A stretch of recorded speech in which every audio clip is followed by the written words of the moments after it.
네, 반갑습니다. 우리 앞뒤 좌우를 보면서 인사합시다. 사랑합니다. 네, 존경합니다. 네, 벌써 5월달이 되었습니다. 시간이 갈수록 이렇게 빨리 지나가는 것 같습니다. 저는 수요 예배 시간에 말씀을 전할 때 느헤미야서를 통하여서 하나님 말씀을 증거하고 있습니다. 처음 말씀을 전할 때는 전도 축제를 마치고 나서였죠. 함께함의 축복. 이 모든 것이 하나님의 일은 혼자 할 수도 없고 해서도 안 되는 일이 바로 주의 일이었는데, 느헤미야 3장에 보면은 75명, 75명 이상의 사람들이 나오는 것을 볼 때 느헤미야 혼자서 이 성을 재건하는 것이 아니라 바로 이런 믿음의 동력자들이 있었다라는 것을 알려주었습니다. 그리고 지난주 같은 경우는 하나님께 호소해라, 이렇게 성을 재건하고 나아갈 때 분명히 방해도 있습니다. 여호가 올라가도 무너질 것이다, 이래가지고 되겠느냐라고 공격이 왔을 때 그들과 맞서 싸우는 것이 아니라 이 모든 것을 가지고 모든 것을 주관하시는 하나님께 호소할 때 하나님이 책임져 주실 것이다 라는 것이었죠. 자, 오늘 세 번째 시간으로 제목이 무엇입니까? 역경의 때를 지날 때, 역경의 때를 지날 때라는 제목으로 하나님 말씀을 증거하겠습니다.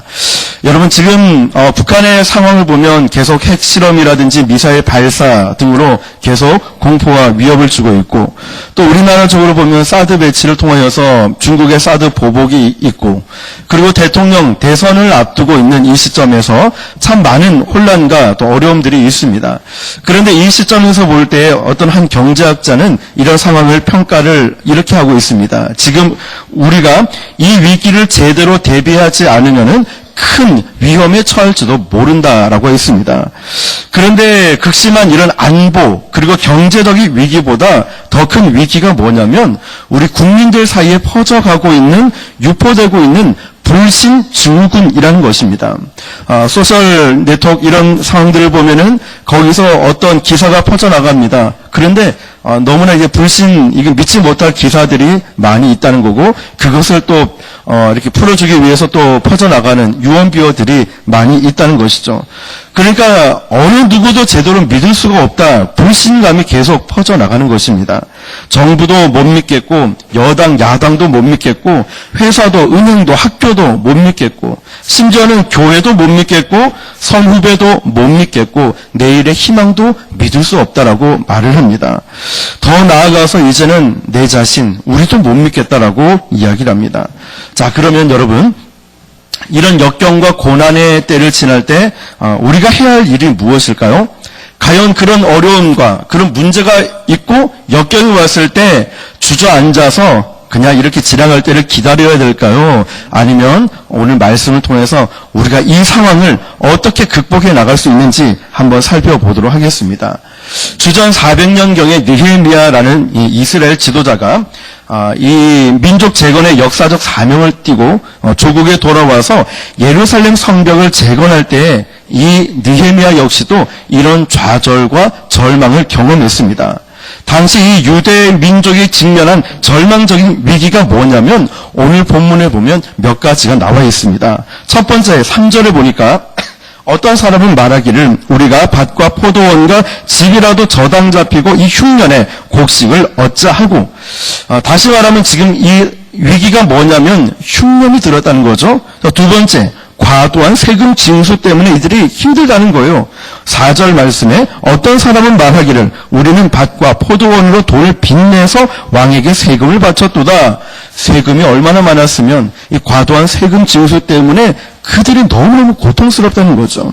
세 번째 5절 말씀 보면 이제 우리 자녀를 종으로 파는도다. 우리 딸 중에 벌써 종된 자가 있고 우리의 밭과 포도원이 이미 남의 것이 되었으나, 과도한 이자 놀이 때문에 그리고 너무나 높은 이율 때문에 자식들까지 종으로 팔려가게 되는 상황이 된 겁니다. 여러분, 이쯤 되면 얼마나 고통스럽겠습니까? 눈을 들어보니까 흉년이 들었죠. 계속해서 세금은 계속 걷어들이죠. 과도한 이자 때문에 자식들까지 팔아야 되는 이런 상황이 얼마나 고통스럽겠습니까? 여러분, 아마 느헤미야 시대 때는 이 상황이 가장 힘들고 고난의 시간이라 할 수 있을 거고, 저와 여러분 상황을 비추어 보면은 어쩌면 가정상에 남편과 아내와 자녀 간에 아니면은 사업, 아니면 직장의 문제, 학업, 여러 가지 개인적인 어려움과 역경이 있을 것입니다. 과연 그럴 때 어떻게 해야 할까요? 자, 이런 역경의 때에 느헤미야의 믿음의 이 지도자는 정말 믿음의 선지자답게 모범을 보여주고 있는 것을 보게 됩니다. 궁금하지 않습니까? 그럼 과연 이런 역경의 때에 느헤미야는 어떻게 했을까? 우리에게 닥쳐온 질병이라든지 가정의 문제, 사업상의 문제, 이런 고난이 다가올 때 나는 어떻게 해야 할까? 저는 오늘 본문을 중심으로 세 가지 통해서 은혜를 나누겠습니다. 첫 번째는 입을 닫고 진지하게 사고하라. 따라해 봅시다. 입을 닫고 진지하게 사고하라. 자, 이런 시대적 불안과 절망에 대해서 느헤미야가 제일 먼저 보였던 반응은 분노였습니다. 분노. 어쩌다가 우리나라가 이 지경이 되었는가? 어쩌다가 우리 사회가 이렇게 되었는가? 가장 먼저 보였던 게 분노였다는 거죠. 6절 보니까 내가 백성의 부르짖음과 이런 말을 듣고 뭐 했죠? 크게 노하였으나. 이런 상황에서 어떻게 분노하지 않을 수 있겠습니까? 관심이 없고 사랑이 없으면 분노할 이유도 없겠죠. 그러나 성경은 분노 그 자체를 정지하고 있지 않습니다. 문제가 뭐냐면 이 분노를 통제하지 못하면 죄가 될 수 있습니다. 거룩한 분노, 의로운 분노, 종종 이 거룩한 분노를 통하여서 하나님의 새로운 역사가 시작되는 것을 보게 됩니다. 그래서 성경은 분노를 하되 죄를 짓지 말라고 가르치고 있습니다. 자, 그러나 중요한 것은 이것입니다. 분노만 해서는 안 된다는 거예요. 어떤 사람은 이런 상황을 보고 너 이렇게 하면 안 돼. 이래가지고 우리 사회가, 우리 교회가 되겠느냐? 여기서 끝낸다는 거죠. 분노만 하고 끝을 내는 거예요. 정말 중요한 것은 느헤미야는 분노만 하지 않았다는 사실입니다. 느헤미야는 생각하기 시작했습니다. 이거는 피상적으로 그냥 생각한 것이 아니라 진지하고 아주 깊은 생각을 했어요. 어쩌다가 우리 사회가, 우리나라가 이렇게까지 되었는가 분노하면서 생각하기 시작했습니다. 7절에 보면 깊이 생각하고, 분노만 한 것이 아니라 깊이 생각하고, 개역 한글에 보니까 이 부분을 중심에 계획하고라고 되어 있습니다. 이 말 뜻이 뭐냐면 자기 자신과 깊이 의논했다는 거죠. 그러니까 내 마음속에 이 문제를 놓고 진지하게 깊이 생각하고 또 생각했다는 뜻입니다. 한국학을 연구하는 사람들의 한국인의 장점은 끈끈한 정이라고 얘기합니다. 그러나 한국인의 약점 역시도 지나치게 감정적인 데 있다고 말을 합니다. 그들은 한국인의 이런 약점을 보완하려고 하면 무엇보다 진지하게 생각하고 사고하는 습관이 필요하다고 제안을 하고 있습니다. 자, 성경적인 그리스도인들에게 이 생각은 주관적인 내 생각이 아니라 어떤 생각일까요? 이 생각은 바로 하나님의 음성을 들을 수 있는 조용한 생각이어야 됩니다. 할렐루야. 이 생각은 다른 것이 아니라는 거예요. 이때 이 분노하고 어쩌다가 이런 일이 생겼을까? 이래가지고 어떻게 될까라고 분노만 해서 끝나는 것이 아니라 이때 깊이 생각을 했는데 무슨 생각을 했다고요? 하나님의 음성을 들을 수 있는 조용한 생각. 하나님의 음성을 들을 수 있는 그 생각을 했다는 거예요. 조용한 시간에 말씀을 묵상하면서 조용히 기도하면서 하나님의 음성을 듣는 거예요. 자, 이것을 우리는 흔히 큐티라고도 하죠. 큐티, 말씀을 통하여서 주의 음성을 듣는 거예요. 여러분, 이 바로 생각은 다른 것이 아니라 깊이 생각했다는 것은 그 문제 가운데 하나님의 음성을 듣는 것입니다. 여러분의 어떤 고난과 역경이 왔다 할지라도 그 가운데 때로는 분노, 거룩한 분노가 필요합니다. 의로운 분노도 필요하지만 거기 분노에서 끝내는 것이 아니라 한번 깊이 생각해 볼 수 있길 바랍니다. 그 생각은 하나님을 생각하는 거예요. 하나님의 뜻이 무엇이고 하나님의 음성을 듣고 그때 행동을 하는 것입니다. 우리는 조용한 호숫가에서 두 가지를 만나게 됩니다. 조용한 호수에서 자신의 투명한 얼굴이 보이고 그 조용한 호수에서는 맑은 하늘이 보입니다. 이처럼 우리는 깊고 조용한 이 생각 속에서 가장 먼저 내 자신의 모습을 발견하고 그리고 그 안에 말씀하시는 하나님의 음성을 들을 수 있어야 됩니다. 아멘이십니까? 그러므로 역경의 때가 올 때 바로 하나님을 깊이 생각할 수 있기를 예수님의 이름으로 축복합니다. 자, 두 번째입니다. 두 번째는 죄에 직면하는 용기를 가져라. 따라해 봅시다. 죄에 직면하는 용기를 가져라. 아멘. 자, 모든 고난이 죄로 인한 것은 아닙니다. 그러나 죄 때문에 오는 고난도 분명 있습니다. 느헤미야는 민족의 이 고난을 직시하면서 왜 이런 고난이 왔을까라고 깊이 생각하고 하나님을 또 생각합니다. 그리고 마침내 왜 이런 고난이 왔는지 그 원인을 백성들이 만연한 죄에서 발생했다는 결론을 도달하게 되고 그 죄들을 간과하고 무시하고 한 것이 아니라 직면하기 시작했습니다. 이 죄의 표면적인 현상이 뭐냐면 아까 우리가 처음에 다루었던 백성들의 만연해 있는 이자놀이였다는 것이죠. 너무나 높은 이자를 통해서 이 고리대금을 하고 결국은 그 문제 때문에 자기 자식도 사고 파는 일들이 노예화가 일어났다는 거예요. 그런데 여러분, 이건 표면적인 거예요.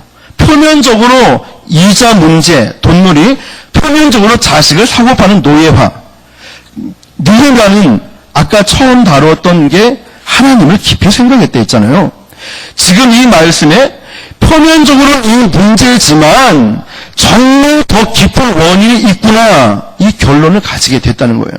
그게 무엇일까요? 왜 이들이 이렇게 죄를 짓고 있을까? 9절에 보면 우리 하나님을 경외하는 가운데 행할 것이 아니냐, 우리 하나님을 경외하는 가운데 행할 것이 아니냐 말씀이 있습니다. 다시 말하면 그들이 지금 표면적으로 보이는 이런 죄들이 있지만 정말 중요한 것은 저 하나님의 백성들이 하나님을 경외하지 않았기 때문에 이런 표면적인 죄를 짓고 있구나, 이런 결론에 이른 것입니다. 여러분, 우리에게도 어떤 문제가 생기면 자꾸만 그 문제만 바라보게 되죠. 저도 그렇고 누구나 이 문제, 왜 이런 일이 있을까? 왜 이런 어려움이 왔을까? 여기만 자꾸 집중하게 됩니다. 그러나 정말 중요한 것은 그런 문제가 생겼을 때 우리는 하나님과 나와의 관계를 점검해 보아야 됩니다. 아멘이십니까? 하나님과 나와의 관계가 잘못되고 관계가 틀어지니까 내 마음대로 행하는 거예요. 관계가 틀어지니까 혈기가 막 살아나기 시작하고, 관계가 틀어지니까 불평과 원망이 일어나오는 거예요. 그런데 우리는 표면적으로 보이는 여기만 집중하는 거예요. 당신이 잘못했어, 이건 이래서 안 돼, 이것 때문이야 라고 하지만 우리가 하나님을 깊이 묵상하고 하나님을 생각하고 하나님의 음성을 들으면은 그렇구나, 모든 것의 원인은 이 표면적인 게 아니라 이 뒤에 하나님과의 관계가 문제였구나, 이거를 깨닫게 된다는 거예요. 그러므로 우리는 문제에 집중할 것이 아니라 하나님께 집중할 수 있기를 축복합니다. 하나님께 집중하면 됩니다, 여러분. 가장 중요한 것입니다. 왜냐하면 하나님과의 관계만 회복되면 문제는 더 이상 문제가 아닙니다. 늘 담임 목사님께서 강조하시잖아요. 하나님이 커 보여야 되는데 문제가 커 보이면 안 된다고 말씀하지 않습니까? 정말 우리 맞는 말씀 아닙니까? 문제는 그대로인데 하나님과의 관계만 회복되면 우리는 그 문제를 뛰어넘을 수 있습니다. 할렐루야. 그 문제만 해결되면. 그런데 하나님과의 문제가 틀어지면은 작은 것에서도 넘어지게 된다는 것이죠. 성경은 돈을 빌려주는 행위를 이 자체를 정죄하지 않습니다. 만일 돈을 빌려주는 게 죄라면 은행도 비성경적인 기업 아니겠습니까? 그러나 성경은 돈 빌려주는 것이 문제가 아니라 높은 이자를 부과해서 어려운 이웃들을 더 어렵게 만들고 이것이 바로 죄라고 가르치고 있어요. 느헤미야는 지금 이 점을 죄라고 지적하고 있는 것입니다. 8절에 보니까 너희는 너희 형제를 팔고자 하느냐, 더구나 우리 손에 팔리게 하겠느냐. 죄를 죄라고 인정할 수 있는 용기, 이것이 바로 그리스도인들의 필요한 고상한 용기라고 할 수 있습니다. 그리스도인도 잘못할 수 있습니다. 문제는 이 잘못을 지적했을 때 이 잘못을 잘못으로 인정하는 용기가 필요합니다. 하나님, 사실은 제가 이런 죄를 지었습니다. 근데도 끝까지 나는 잘못한 게 없어요. 나는 열심히 살았는데 나는 잘못한 게 없습니다. 저 사람이 문제예요. 자꾸만 나는 인정하지 않는 게 문제라는 거죠. 일반적으로 기독교 문화에 영향을 받은 나라일수록 이 세 단어를 많이 쓴다고 합니다. 미안합니다. 죄송합니다. 용서하십시오. 우리 한번 옆에 분에게 이렇게 해볼까요? 미안합니다. 죄송합니다. 용서해 주세요. 자, 이렇게 말을 자주 하는 게 자연스럽고 기독교 문화를 많이 영향을 받은 것인데, 한국 사회는 아직까지 이 복음 문화권에 들지 않았다는 것은 어떻게 알 수 있을까요? 바로 오리발을 내미는 거죠. 오리발 문화 때문에 아직까지 인색한 것을 보게 됩니다. 우리는 용서를 먼저 청하는 것을 약자라고 오해를 하지만, 그러나 진정한 강자, 진정한 성숙한 사람은 스스로 잘못을 인정하는 용기가 필요합니다. 제가 이전교회에 있을 때 명절에 집으로 사택으로 이제 택배가 온다는 연락을 받았습니다. 제가 택배를 시킨 적이 없는데 어떤 분이 이렇게 주문을 해서 오게 됐나 봐요. 지금도 우리 사택이 가깝지만 그전 교회도 역시 사택이 한 1분 거리, 교회 바로 옆에 빌라였습니다. 그런데 이제 택배 기사에서 연락이 온 거예요. 이제 택배가 이제 도착하니까 언제쯤 올 수 있냐고. 바로 옆 건물에 있으니까 1분이면 갈 수 있다고 했습니다. 전화 받고 바로 1분도 채 안 돼서 갔는데 택배 기사가 없는 거예요. 내가 너무 빨리 와서 없구나. 좀 기다리다가 도저히 너무 안 와가지고 전화를 했습니다. 택배 기사가 뭐라고 하냐면, 한참을 기다렸는데 안 와가지고 먼저 갔다고 하는 거예요. 아니, 저 1분 바로 옆 건물에서 뛰어나왔는데 안 계시던데, 이분은 몇 초 기다리다가 간 것 같아요. 그래서 지금 집 앞에 있으니까 와줄 수 있냐고 해서 왔어요. 그런데 오면서 10원짜리, 20원짜리 욕을 하면서 오는 거예요. 오다가, 아니, 제가 분명히 1분 거리 있고, 이렇게 해서 바로 왔는데, 내가 한참을 기다렸는데 왜 안 온다고 막 바쁜데 그러는 거예요. 그러면서 나중에는, 아니, 제가 바로 옆에서 1분 만에 왔습니다 했더니, 나중에는 이분이 물건 들고 이렇게 던지려고 하고, 저를 이렇게 주먹을 이렇게 폭력 행사까지 하려고 협박을 이렇게 하는 거예요. 때리면 맞아야 되겠지만, 어쨌든 그러는 거예요. 그래서 저는 너무 화가 나는 거예요. 그래서 도저히 이게 다른 생각이 안 들고 그 택배 기사만 묵상을 했습니다. 택배 기사가 왜 그랬을까? 내가 뭐 잘못했을까? 왜 그러지? 이건 어떻게 고발을 해야 되나? 어떻게 해야 되나? 별 생각이 다 드는 거예요. 그런데 이제 그러고 나서 또 저녁에 예배가 있으니까 제가 또 설교를 준비하고 있고 묵상을 하는데 이런 마음이 문득 드는 거예요. 하나님 말씀을 묵상하면서 기사님이 설 명절로 얼마나 바빴으면 이렇게 몇 초도 못 기다리고 이렇게 반응을 했을까. 그러면서 미안한 마음도 들고 안타까운 마음도 들고 용서하는 마음이 드는 거예요. 그래서 택배 기사에게 용기를 내서 전화했습니다. 안 받는 거예요. 두 번째 전화에도 안 받고 세 번째 전화에도 안 받는 거예요. 문자를 남겼죠. 바쁘신데 죄송합니다. 얼마나 힘드셨으면 제가 이해하지 못해서 죄송합니다. 명절 잘 보내시고 행복한 날 보내십시오. 제가 혹시나 실수했다면 용서해 주십시오. 라고 메시지를 보냈습니다. 여러분, 도저히 제 힘으로는 용서가 되지 않았다는 거죠.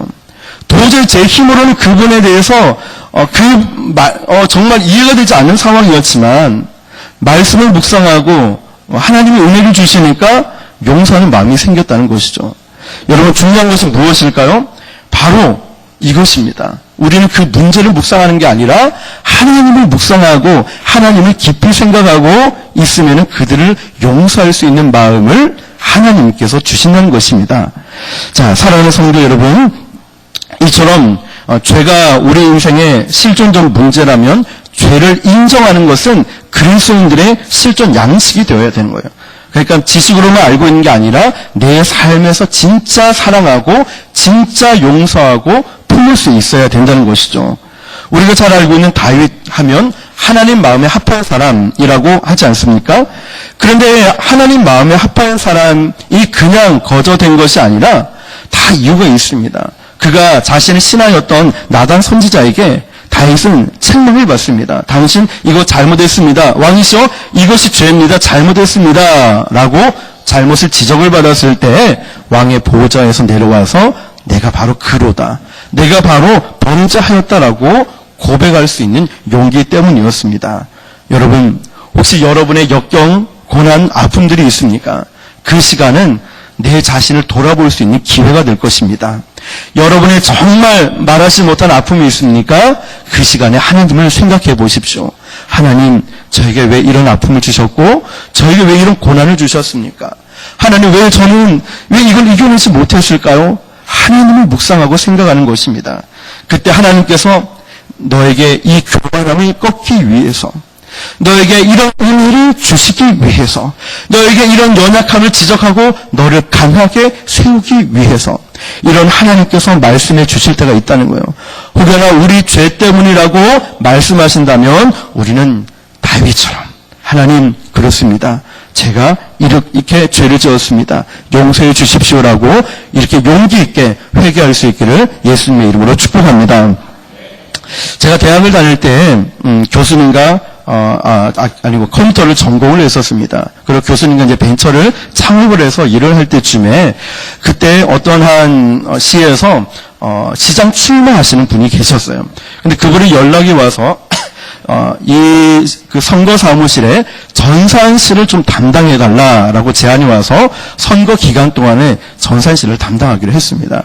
그런데 이분이 참 다 그런지는 모르겠습니다. 어떻게 됐냐면 이 시장 출마하시는 이분은 어떤 큰 교회 다니고 아내분은 또 다른 큰 교회 다니고 자녀분은 불교회 다니고 또 다른 자녀는 천주교회 나가고 완전히 흩어져서 다 종교를 섭렵하고 있는 거예요.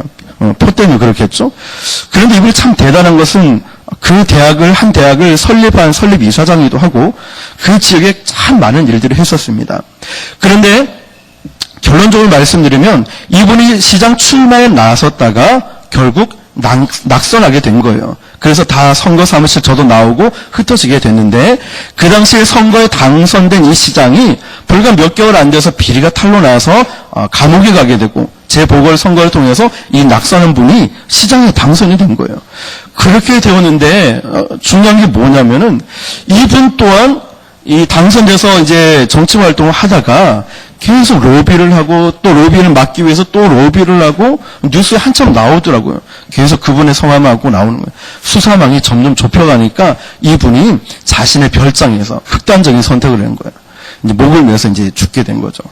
참 이런 것을 볼 때 저는 오늘 말씀과 또 생각해 보면 무슨 생각드냐면은 그것을 보면서 차라리 자기의 연약함, 자기의 죄를 인정을 하고 시민에게 용서와 심판을 구하는 진정한 용기를 발휘했다면 얼마나 좋았을까. 생명보다 더 소중한 게 어디 있겠습니까? 그렇다면 그분이 경영하는 사업이라든지 그분이 해왔던 업적들이 얼마나 지역사회에 발전할 수 있겠습니까? 여러분, 우리가 죄가 있고 우리의 연약함이 있을 때 누군가가 나에게 지적하면 겸허하게 받아들일 수 있는 마음과 하나님께서 나에게 그렇게 말씀하실 때 주님, 제가 바로 그런 사람입니다 라고 죄를 인정하고 하나님 앞에 고백할 수 있기를 예수님의 이름으로 축복합니다. 자, 마지막 세 번째입니다. 새로운 삶을 선포하라. 따라해 봅시다. 새로운 삶을 선포하라. 자, 성경적으로 진정한 회개는 단순히 죄를 인정하는데 끝나지 않습니다. 여기서 멈추면 안 됩니다. 회개에 합당한 열매를 맺어야 됩니다. 죄를 지었으면은 이 죄에서 떠나야 되는 것이죠. 특별히 고난의 시간, 이 역경의 시간을 지나면서 이 나에게 닥쳐온 이 고난, 어려운 시련들이 죄 때문에 그렇다라고 그 깨달았다면 우리는 하나님 앞에 내 미래의 삶을 결심해야 됩니다. 어떻게 해야 될까요? 하나님, 저를 용서해 주시면 저는 앞으로 이렇게 살아가겠습니다. 하나님, 제가 이렇게 연약하고 제가 이런 사람이군요. 주님, 깨닫게 해주셔서 감사합니다. 앞으로 저는 주를 위해서 이렇게 살아가겠습니다. 이런 결단이 필요합니다. 지금 느헤미야는 이스라엘 백성들에게 자신의 죄를 뉘우칠 뿐만 아니라 너희들은 결심해라. 너희들은 이렇게 서원의 결심을 촉구하고 있습니다. 10절, 11절 보니까 나와 내 형제와 종자들도 역시 돈과 양식을 백성에게 구워 주었거니와 우리가 그 이자 받기를 그치자 그런즉 너희는 그들에게 오늘이라도 그들의 밭과 포도원과 감람원과 집이며 너희가 구워준 돈이나 양식이나 새 포도주나 기름의 100분의 1을 돌려보내라. 느헤미야는 지금 백성들에게 돈을 구워주되 이제 이자 받는 것을 그치고 더 나아가서 상당한 분량을 돌려보낼 것을 서원하고 촉구하고 있다는 것입니다. 여러분, 자, 이스라엘의 백성들에게 느헤미야 선지자는 너 그렇게 하면 안 돼? 너 이렇게 하고 앞으로 어떻게 살 건지 결심해 라고 말했을 때 이스라엘 백성들은 어떻게 했을까요? 그 얘기를 들었을 때 13절 끝에 하반절에 보면 이런 말씀이 나옵니다. 쭉 말씀하고 나서 회중이 다 아멘, 회중이가 아멘하고 여호와를 찬송하고 백성이 그 말한 대로 행하였느니라. 할렐루야. 여러분, 느헤미야의 얘기를 들었을 때 이 백성들은 너무 똑바로 하세요 이러지 않았다는 거예요. 아유, 뭐 이러다 보면 되겠죠. 넘어가지 않았다는 거예요. 회중들이 이스라엘 백성들의 아멘, 네 그렇게 하겠습니다. 순종하겠습니다. 아멘하고 여호와를 찬송하고 백성들이 그 말한 대로 그대로 행함으로 옮겼다는 것입니다. 여러분, 이것이 바로 이스라엘 백성들에게 새로운 날을 가져오게 했습니다. 얼마나 가슴이 뜨거워지는 말씀입니까? 그들이 따른 게 아니에요. 이 백성들은 느헤미야라는 선지자의 말에 아멘하고 순종했는데 그 순종은 느헤미야에 대한 순종같이 보이지만 하나님에 대한 순종이었다는 거예요. 하나님을 경외하고 하나님을 찬송했다는 거예요. 여러분, 이 결과가 너무나 중요합니다. 그들에게 새로운 날이 왔다니까요. 여러분, 우리에게도 이런 결심이 필요하지 않겠습니까? 하나님께서 우리 교회의 110주년 얼마나 이 역사, 긴 역사를 주셨습니까? 이제 우리가 해야 할 일이 바로 이것이 아니겠습니까? 하나님 말씀하시면 아멘. 내 상황은 그렇지 않나도 아멘하고 결심하고 순종하고 나갈 때 바로 이 순종이 새로운 날을 줄 겁니다. 우리의 순종을 통하여서 하나님께서 일하게 되시면 믿으시길 바랍니다. 이런 결심이 필요합니다. 단호한 결심. 교회에서 어떤 일을 추진하고 어떤 광고가 나가면 어떻게든 참여하는 거예요. 사랑문 양육에도, 사랑문 모임에도, 교사 모임에도, 성가대에도 여러분 맡은 곳에 다 참여하는 결심을 하는 거예요. 나는 이제 교회에서 주의 종이 목사님께서 말씀하시면 일단은 순종하고 보자. 이게 결국은 새 날을 가져오게 된다니까요. 우리 교회 새로운 날, 새로운 부흥, 새로운 하나님의 역사가 필요하지 않겠습니까? 그 가운데 나와 저와 여러분이 해야 할 일은 바로 순종이라는 것이죠. 순종하면서 하나님을 높이는 일인데 그냥 말만 하는 게 아니라 나의 결심이 필요하다는 거예요. 단호한 결심이 필요하다는 거예요. 지금 이 시간에도 하나님 그렇습니다. 우리 교회 내 신앙에 새로운 날이 필요한데 그 출발점은 순종이었습니다. 결단이었습니다. 제가 바로 그렇게 살아가겠습니다 라고 고백하는 것입니다. 아멘이십니까? 오늘 저와 여러분들이 하나님의 말씀에 결심하는 거예요. 나는 순종하겠다. 나는 이제 그대로 따라가겠다. 결심할 때 우리 교회에 새로운 역사가 일어나게 될 줄 믿습니다. 저와 여러분 통하여서 하나님의 놀라운 역사가 우리 교회에 일어남을 여러분 믿으시길 축복합니다. 지금부터 약 200년 전에 영국의 폭력 서클의 일원이었던 17살 되었던 한 소년이 그 유명한 조지 휘필드 목사님의 설교를 듣고 회개를 하고 아름다운 이 신앙의 시를 쓰기 시작했습니다. 그런데 한때 이 신앙을 잘 이렇게 지내고 있었는데 또다시 옛날에 그 친구들 유혹으로 교회를 떠나가게 된 거예요. 어느 주일날 런던 거리를 이제 방황하고 있었는데 어떤 마차가 그 앞에 딱 서더래요. 교회 가십니까? 물어보는 거 어떤 분이. 네네. 얼버무리면서 대답을 했대요. 마차 올라타서 이제 교회까지 같이 가는 거죠. 그러면서 이제 서로 통성명하면서 얘기를 하는데 이 사람 이름을 딱 얘기하자마자 제가 바로 알고 있던 제가 가장 좋아하는 그 시인 아닙니까? 로버트 로빈슨 씨 아닙니까? 라고 하는 거예요. 그렇게 말하자 그가 이렇게 얘기하는 거예요. 그 부인이 말하는 거예요. 그가 지은 시를 다 꿰뚫고 있으면서 이렇게 그 한 부분을 얘기하는 거예요. 복의 근원 강림하사 찬송하게 하소서. 한량 없이 자비하심 측량할 길 없도다. 이걸 불러준 거예요. 그런데 이 듣고 있던 로빈슨 이 사람은 마음이 너무 부담스러운 거예요. 지금 자기는 또다시 방탕한 삶을 살아가고 있으니까. 그런데 부인, 저는 사실 교회도 떠나고 신앙을 떠나고 죄 가운데 있었습니다. 이런 얘기를 했습니다. 그러자 그 부인은 이렇게 얘기합니다. 선생님이 쓰신 시의 3절에 이렇게 쓰여 있지 않습니까? 주의 은혜 사슬되사 나를 주께 매소서. 우리 마음은 연약하나 범죄하기 쉬우니 하나님이 받으시고 천국인을 치소서. 주의 은혜의 사슬에 선생님 자신을 매시는 것은 공개적으로 죄를 시인하는 것입니다. 어떻습니까? 오늘 교회 가서 선생님의 죄를 공개적으로 다 회개하고 새로운 삶을 사십시오. 이 부인의 권유로 이 로버트 로빈슨은 주일에 교회 가서 자기 죄를 회개하고 고백을 하고 이제 새로운 주께 헌신하는 삶을 살았다는 거예요. 물론 이 당시의 삶은 그렇습니다. 이 당시 교회에는 이런 공개적인 참회와 서원이 습관화되어 있었다는 것이죠. 우리 지금과 다르게. 그래서 정말 그가 새로운 삶을 살아가게 된 거죠. 사랑하는 성도 여러분, 지금 저 여러분이 다시금 그동안에 지었던 이 모든 죄들을 회개하고 돌이키고 또 이 역경의 때에 주님을 깊이 묵상하면서 새로운 삶을 살아가시길 바랍니다. 그리고 우리 교회 위에 이런 새로운 놀라운 역사가 일어날 수 있도록 여러분 주님 말씀 앞에 더욱더 순종하며 살아갈 수 있길 바랍니다. 말씀을 마무리하겠습니다. 첫 번째는 역경이 올 때, 고난이 올 때는 가장 먼저 하나님을 깊이 묵상하는 거예요.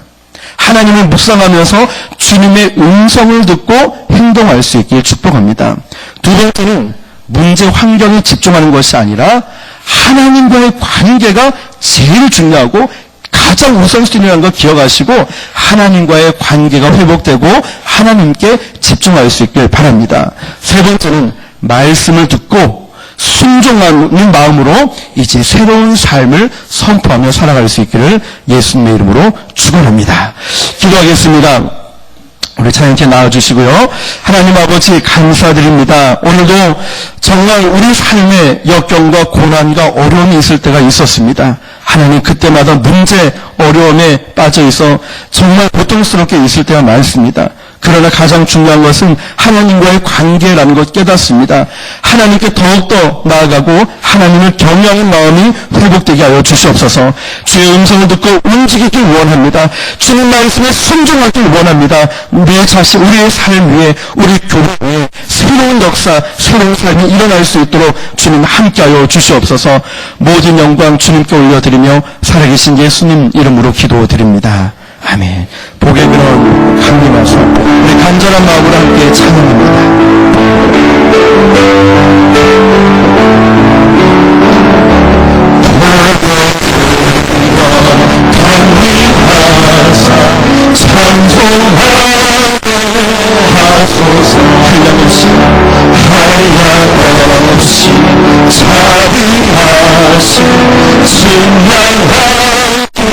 천사들을 찬송하는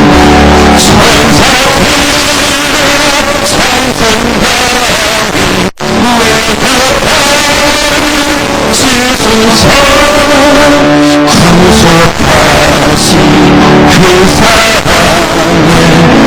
항상 찬송하는 주의 크신 주의 크신 오는 바람 이때까지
천국이 우리는